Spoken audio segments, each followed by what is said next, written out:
Hi, I'm Owen, the host of the Australian Finance Podcast. This podcast is proudly sponsored by BetaShares, one of the leading providers of ETFs here in Australia. Serving thousands of financial advisors and over 1 million investors, BetaShares manages tens of billions of dollars on behalf of investors right across the country. I'm proud to partner with BetaShares on the Australian Finance Podcast, Australia's premier financial podcast, because there is great alignment in the long-term philosophy shared by both businesses. I hope you enjoyed this episode of the Australian Finance Podcast. Gemma Mitchell, welcome to this episode of the Australian Finance Podcast. Happy to be here. How are you? Good. We just had a false start, is what we'll say. We just hit record and then we realized we stopped recording. So here we are. We're recording. I take blame for that. I did full the same. Responsibility. I was in Sydney last week with Jordan on our business podcast and we recorded for 35 minutes. And then we looked down and we go, did anyone press record? That hurts. That does. But here we are. We're answering questions and we've got some absolute gems that have been sent through today. We do. It's not a play on words, by the way. Gems for Gemma. We have questions about ETFs. We've got questions about starting a business. Is that really an investment? But as you know, we like to start each week with a bit of a, how are you going? Checking in with you. Now, you are in Queensland, usually the Sunshine State, or so they tell me, but right now there are some stormy clouds overhead. So how are you going? Yes, I'm doing great. So we have a Cyclone Alfred threatening to make landfall, but I think it's kind of heading south. So we're all really prepared. The supermarket shelves are back to COVID times. Toilet paper's gone. But yeah, I think most people are prepared. I've bought my pots and plants, pots and outdoor furniture in, and that's about the extent of it. So yeah, we're ready to go if Alfred turns up. Okay, so send in our thoughts and prayers. Obviously, by the time you hear this, it'll be Friday morning. But when we're recording, it's Thursday afternoon. And so hopefully everyone is safe and well and can still tune in to the Australian Finance Podcast wherever you are. So you also have spent a bit of time at the golf course, I believe, recently. So tell us more about this. What's been going on? So I have a mind-blowing story. But yeah, so I've never played golf before, and I live in a suburb and they have a small golf course, which is actually really famous. So yeah, it's small, but it's the Perugian Springs one. Apparently it's really good. I don't know. Anyway, I don't play golf. But they had a ladies' night and they had a free, just come and try, some skills and stuff, see if you like golf. So I went to it and it was last Friday and it was really fun. There was probably 20 or 30 of us. And afterwards we were all at the golf club, just having, a drink. And my friend's like, oh, I know those people on that table, come over and sit with them. And there was probably 10 people on this table. And I got talking to one of the guys and he was telling me how him and his wife and, 4 other people on this table all met working together in London. And I was like, what are the chances? I used to work for a big company and they're South Africans, Kiwis, Australian. I was like, what are the chances? So I'm like, what company? And it turns out we were all there, the same company at the exact same time. We hadn't recognized each other because it's 20 years later and we were all I was 18. I look very different. They've all got kids. We've all got kids the same age, but we worked together for literally 2 years and we were all like checking maiden names and going, oh my God, I remember you.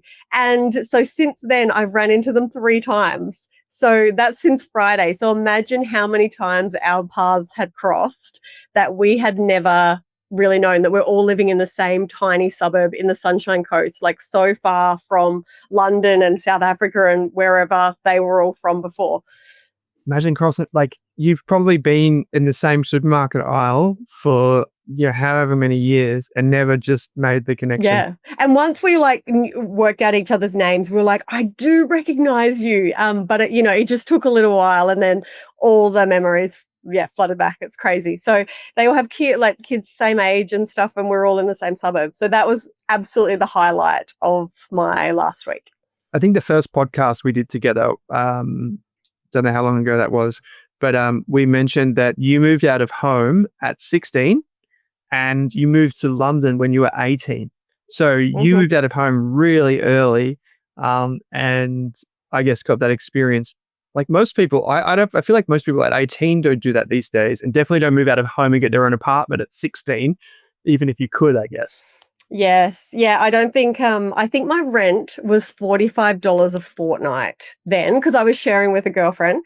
And I think I remember stressing about paying rent. I was like, crazy, crazy. Well, then it's all relative, right? So Oh, yeah, absolutely. that's what happens. Mm. But as for behind the scenes at Rask, what we've been doing is we announced our most recent team member, Peter. He's joining us on the financial advice side of things. He's a paraplanner and he's been in the industry for close on 20 years now, and we're super delighted. But he's also caught up in the storm up in Queensland. He's at a conference that got cancelled. He'd been looking forward to it for months, and he said there were supposed to be thousands of people here, and everyone's gone home. Shame, but yeah, as long as everyone is safe and well. Other than that, housekeeping news. I shaved my head, and I did it out of necessity. But Drew over on our investors podcast, he shaved it just to look cool and feel part of the group, and he does look pretty good, I must admit. So that's big news in our world. And other than that, we've got a heap of questions, which I'm super keen to get into. Just a reminder for anyone, if you do want to send your question in, we've got a heap of questions this week from Instagram. If you want to jump over there, you can see videos from Gem and Q&A and all different types of stuff over there. Or if you want to brave the Wild West, join me over on Rask's TikTok. And you will get some rants about different things, but it's a bit of fun over there as well. But if you just want to send in your question and you want to have a bit of fun here on the show, the easiest way to do that is to head into your podcast player or in the YouTube description area. And there's a link that says ask a question. Select the Australian Finance Podcast once you click on that link, and your question will be sent through to us in the next week. And as always, if you send your question in and it gets read out on the show, we'll give you some freebies. We'll give you the Value Investor Program, which is normally a $499 course. It's a bit more advanced, but it's a heap of fun. If you already have the Value Investor Program and you want, say, our membership, you can get that for free as well. We'll give you a year's worth of membership for free. Just get your question on the show and then write into us once it's spread out, and we'll make that happen.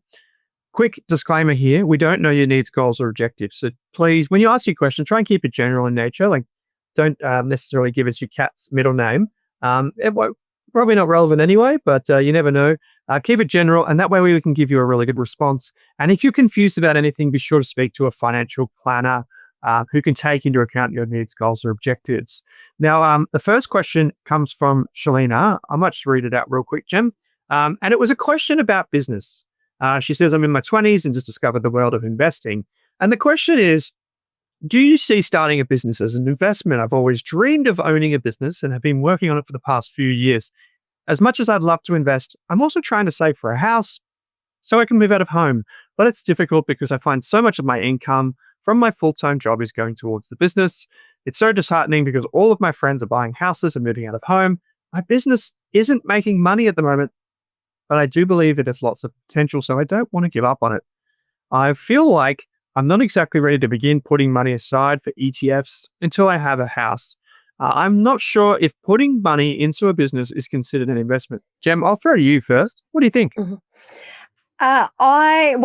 There's lots that we need to know about this, but I think owning a business can be a great investment if you do it right. And like we were talking about earlier, we don't know if this business is making money. They say not making money. We don't know if it's making a profit or what type of business it is. But a business can be a really, really amazing investment and asset to have. But there are some key considerations which we should go into. But I thought this was also a really good one for you because you have invested heavily in your own business. Yes, I have. And to the extent where I'd probably say 90% of my own net worth is tied up in businesses, like private businesses. Actually, there was something I forgot to say at the top of the show. I actually did a refinance this week. And for folks that do redraws or refinances, debt recycling, these types of things, you'll know how important it is to get your house valued. My house came back at $850,000, which is the same price that they gave me 3 years ago. So I've been working with Alcove, who are our mortgage brokers, as everyone knows. And I've done so much work to the house, and I was a bit disheartened because it didn't get the full amount. But the reason I say that is actually you can use the proceeds from refinancing your home to invest. You can use it to do a renovation. You can use it for debt recycling, or you can use it to support your business. And so there's so many different ways and there are risks involved. So make sure you get expert advice. But I think investing in a business is wonderful, but there are a few asterisks around that. I want to be very clear here that I think a business is something that does make money, or at least it's going to make money in the near future. If you just have an idea, or you're pursuing one of those business out of a box or business out of a suitcase, one of those ones where you have a dinner party and you try and sell your friends on things, then maybe, those are a bit dubious. So if Selena here is actively pursuing a business and it does have good prospects for earning income for her business, I think it's great. And the good thing about it, I know you run a business too, Gem, so this is all, we're familiar territory. Even if you invest in the business and it doesn't work out, one really good thing is that you'll be way more employable, because the business owner that you go and work with after this, if it doesn't work out, will be so grateful that you actually understand how a business works. And you'll get it. They'll know when you walk through the door that you understand the stress, the commitment, the time pressures, and it makes a world of difference to them. So I think that's a good thing. I think I'm going to preempt what you're going to say here, Gem, but I will say that there comes a point in every business owner's life where you have to find separation from your business. You have to get to a point where your business is separate to you financially and everything else. Like, I went for 4 years without a wage. That means that I went for 4 years without super. And every tradie and subby and freelancer is probably hearing that and they're like nodding their head, like, yep, same here. And you've got to get to a point where you've got to take care of yourself. That's what I'll say. So what do you think? 100% agree. Like, the amount of people that I see, retiring, and they've built their business, they've put all of their time and energy into their business, but they haven't transferred any of that success into their own wealth. And then they're really relying on that business to either sell it or to have the income from it. But it is so important that you're diversifying and you're building wealth and stability outside just that investment. So if the business does take off and it does really well, as quickly as possible, you would want to make sure that it can sustain an income for you, can pay super. It shouldn't be all or nothing in the business. You really need to make sure that you're diversifying your wealth and your focus outside of just that, which is hard for business owners because we get so passionate about what we're building, but you need to think of future you, and the way that you de-risk something like that is making sure that you are taking a wage, you are using that wage to then build assets outside your business, you're paying super. Maybe you can't initially get to the full rate that you want, but having a plan on how quickly you can be making those types of contributions is really important. I couldn't agree more. I think one of the things that I made a mistake with in the early days, I said I didn't take a wage. I don't think I treated myself as someone that deserved an income. As in, I was like, well, the business got to survive. The business got to survive. Well, the business can only stand on its own 2 feet if you're being paid, because otherwise it's not a real business. And so I would just say, make sure your wage is in there. Like, don't, just pass over that. It's really important. 2 extra things. 1, take our free business course. It's totally free. Go and check it out. It's one of our 3 most popular courses. And number 2 is probably just, don't worry about the ETF stuff, the house stuff. Just, that having a house and having a business is an asset, and good on you for giving that a crack.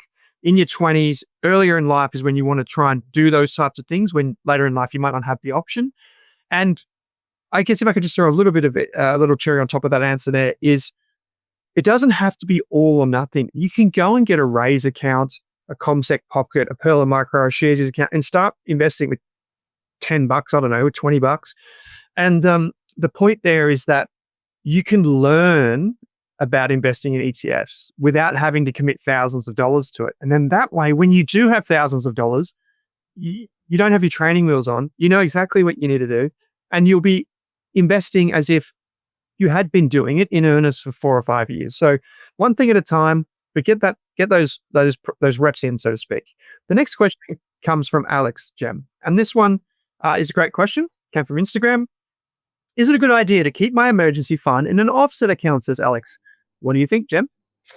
So it really, as we always say, it really depends. But if we think about if you have a home loan and you're paying 6.5%, and that's non-tax deductible debt, offsetting that rather than earning interest in a savings account, which is probably going to be slightly less, and then paying tax on it, it can make a lot of sense. So if an offset account works for you and you've got that facility, I think for most people it's probably a great idea. But Yep. in saying that, we've talked about this before, some banks only let you have one offset, and people think they need to lump everything into that one offset, which from a math perspective can make a lot of sense. But from a practical day-to-day, you actually like managing your money well, it can be really, really hard and it can set you back. So if you only have an access to one offset, I would be deciding which one is likely to have the most money for the longest. And that's what I would use for my offset account. And that might be your emergency fund. It might be the extra that you're paying off your home loan that's, like purely for that home loan. But if you can only have one, I wouldn't lump everything in together, because that's where you can't see what's for bills, what's for the holiday, what is the emergency. I think it's really important to have that clear separation. And so sometimes it's better, in my opinion, to forfeit a bit of offset saving to have that clarity over what job each money has. But if you have the option to have it in there and it's not going to complicate your finances, I think it's a great idea. Yeah, I couldn't agree more. I think the big point there that you're saying is sometimes what looks best in a spreadsheet is not what is best for your life. And, we see this. I was chatting to a great fellow this morning, and he's a big fan of Strong Money, which is Dave Gow's book, and the FIRE philosophy, financial independence, retire early. And I am too, for what it's worth, but I couldn't live like on Dave's budget. And I think I'd tell that to Dave every time I speak to him. But the key thing is, like, Dave optimized for spreadsheet and living the life that he wanted to live. And for me, I'm happy to sacrifice a little bit of saving on my offset account if it means that I know that, hey, that money that you've put aside over there, Owen, that's for the tax bill that you've still got to pay. And if it is lumped into consolidated savings, I might forget that and go and try and buy an air conditioner, and then find myself in a few months thinking, where did that money go? And now I've got a tax bill. So, like you always say, it's about having a plan for your money, telling it where to go. And if there's a little bit of lost savings, so be it.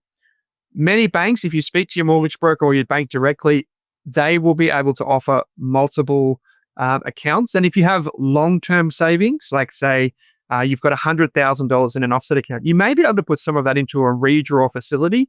You can ask your mortgage broker about that. I prefer offset accounts, but one to consider nonetheless. This question that comes from Loz via Instagram as well is actually really, really important. And it touches a few other aspects of financial well-being and investment planning. And Loz says, this might be a silly question, and it's not Loz, but let's just cut that out. I'm just learning before I start my investment journey. And one question I had was, when you get to the age that you would like to retire and decide what percentage of your shares you would like to live off. We recently did an episode of living off dividends, by the way. What happens if at that time, or not long after you retire, the market crashes? What do people do then? Because they wouldn't be able to spend as much, would they? Do they have access to super instead, or any savings they might have? So if I boiled this question down, it's, that critical moment, Gemma, when you go from, I've got my, my career, I've got my job, I'm earning, and now I'm ready to go and rely on my savings or my super. That period seems pretty risky for some folks. What do you think? How do you manage that?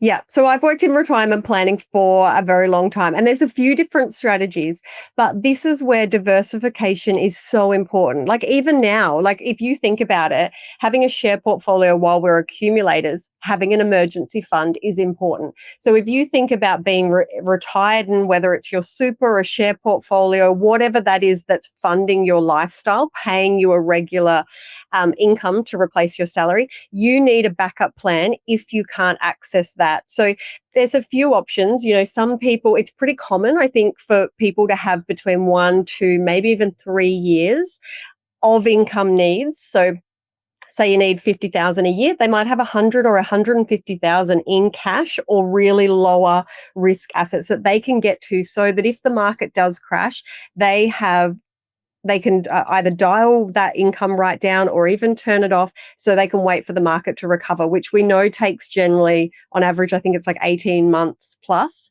So usually I would see most retirees with comfortable with 2, maybe 3 years cash.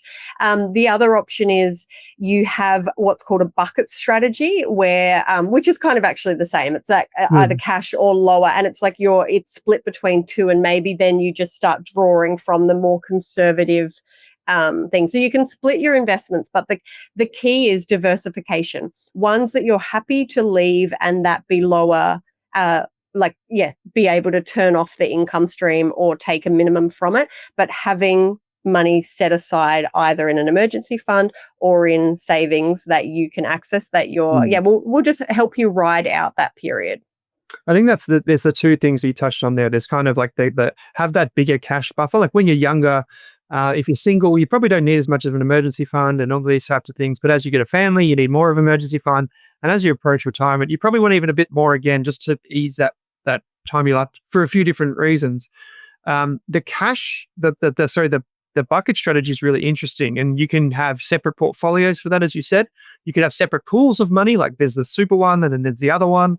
But the really interesting one is the 3 bucket strategy, which is where you divide your money up into 3 different kind of buckets, like uses, if you like. So there's a long-term strategy, which is like 5+ years. Then there's like the medium-term strategy, which is like 2 to 5 years. And then there's like the next 2 years, it's the emergency fund.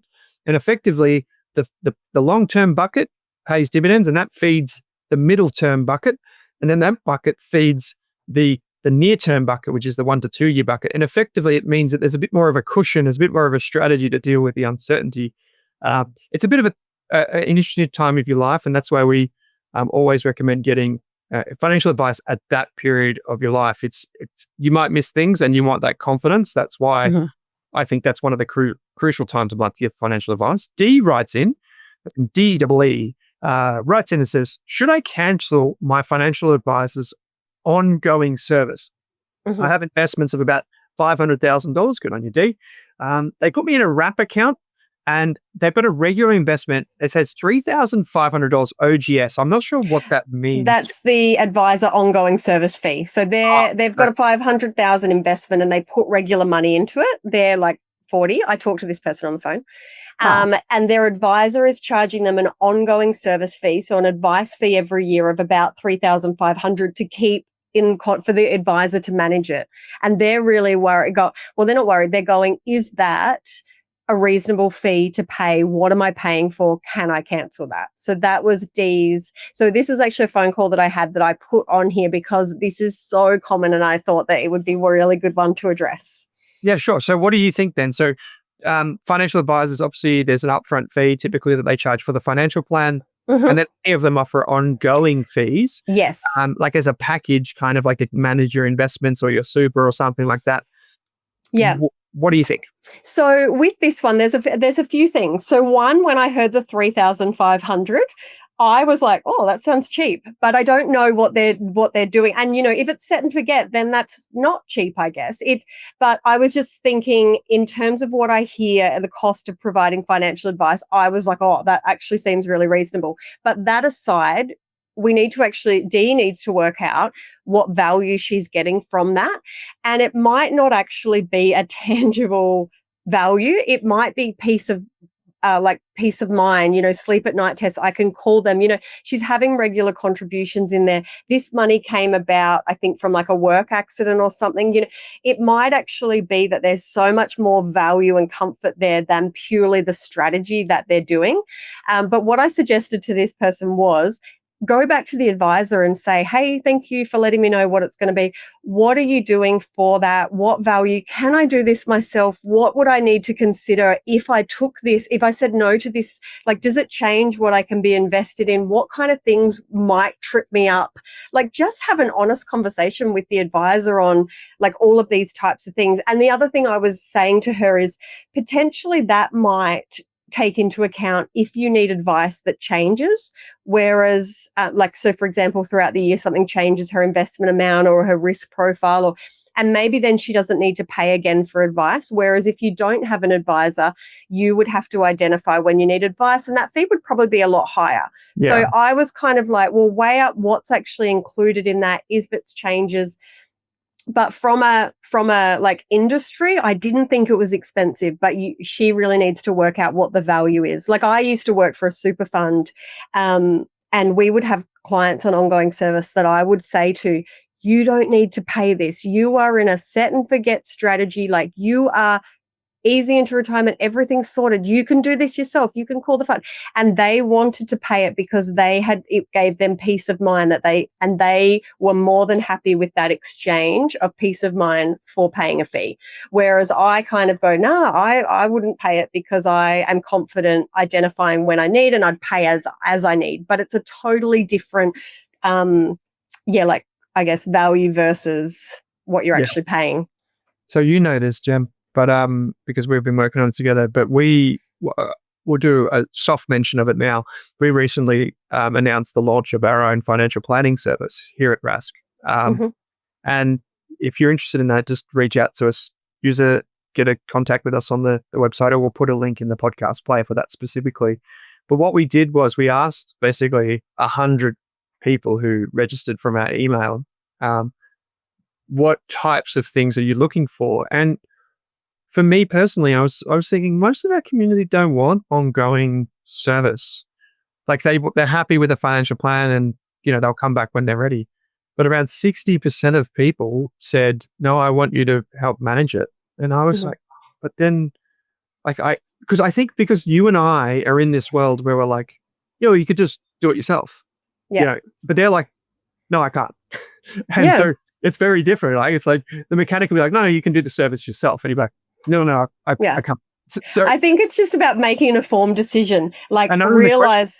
Yeah, exactly. And just talking to them and being like, what is the value here?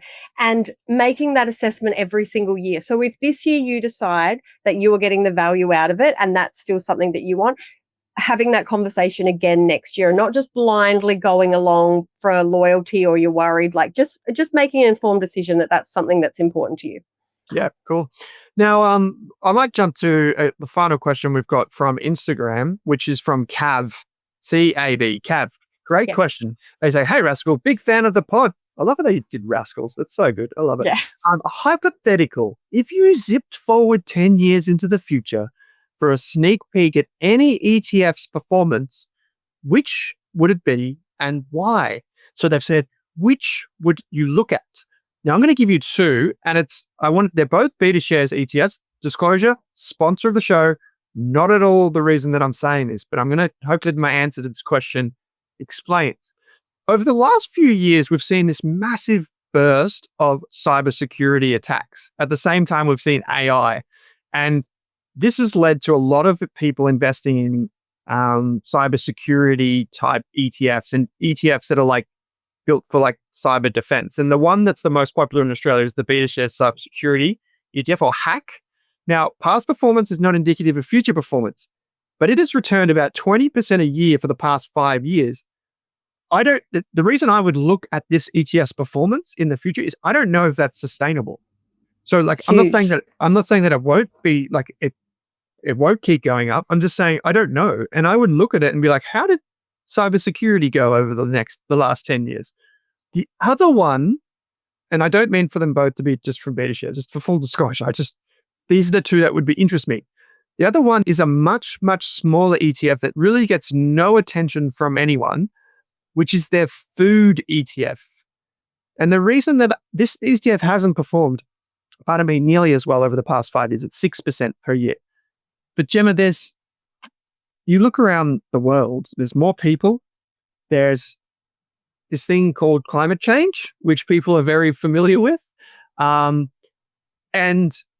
you go to the supermarket, you bite into an apple, and it's very different to eating an organic apple that you grow yourself or something like this. And I think food and its importance in our society is going to become way more elevated over the next 10 years. And this is an ETF, just to give you a sense of what it actually it just invests in agricultural companies. So Nutrien, if you're familiar with that, John Deere, which is does like the tractors, it does their agricultural vehicles and all different types of technology.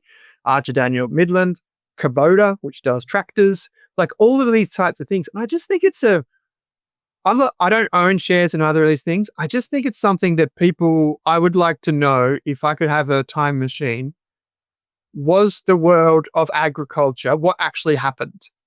And I think for Australians, this is really important because we produce a lot of natural resources. And I'm not just talking about iron ore, gold, and copper.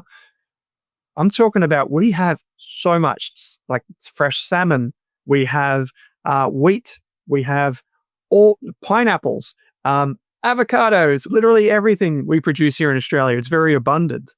And so I would want to know what the future of that world looks like. And I could look at that through the lens of an ETF.